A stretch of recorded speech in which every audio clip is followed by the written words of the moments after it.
म्हणजे असं आमचे नेते माननीय राहुलजी गांधी पूर्ण देशभरात आणि बिहारच्या इलेक्शनमध्ये जो वोट चोरीचा मुद्दा घेऊन पूर्ण देशासमोर आलेले आहे, ह्या भाजप सरकार सत्तेत जी बसलेली आहे ही वोट चोरी करून सत्तेत बसली आहे, त्याचे सबूत आमचे माननीय राहुलजी गांधी यांनी मीडियासमोर आणि पुऱ्या जनतेसमोर ठेवलेले आहे. ह्या वोट चोरीच्या भरोशावर त्यांनी महाराष्ट्र पण जिंकला आणि याच्याच नंतर महाराष्ट्र, हरियाणा, कर्नाटक इथले सर्व सबूत काही दिवसात आमचे सन्माननीय नेते राहुलजी गांधी जनतेसमोर टाकणार आहे. जनतेचं लक्ष याकडे वळवण्यासाठी किंवा लोकांना लक्षात आलं पाहिजे की हे बीजेपी सरकार हे चोरी करणारी सरकार आहे, हे वोट चोर आहे. त्यांनी वोट चोरीच्या भरोशावर ही सत्तेत आलेली आहे. हे जनतेचं लक्ष केंद्रित करण्यासाठी आज आम्ही इथे भव्य असं आंदोलन केलं आहे. आज आपल्याला कल्पना आहे की माननीय राहुलजी गांधी यांनी बिहारमध्ये जी वोटर अधिकार यात्रा काढलेली आहे त्याला जो प्रचंड जनतेचा प्रतिसाद मिळत आहे, तर काही 15 दिवसाअगोदर त्यांनी प्रेस कॉन्फरन्स घेऊन बंगलोरच्या महादेवपुरा येथील जे वोट चोरीचं प्रकरण पुराव्यानिशी संपूर्ण देशासमोर आणलं आहे.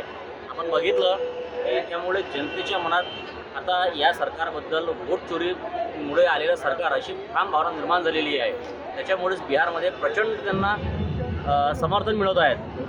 तर इथे सुद्धा या जनतेला सुद्धा माहिती आहे की वोट चोर कोण आहे. आम्ही युवक काँग्रेसच्या माध्यमातून लोकांना हे परत त्यांच्या मनात बिंबवून देत आहे की हे जे सरकार आलेलं आहे असंवैधानिक आहे, हे वोट चोरी करून आलेलं आहे.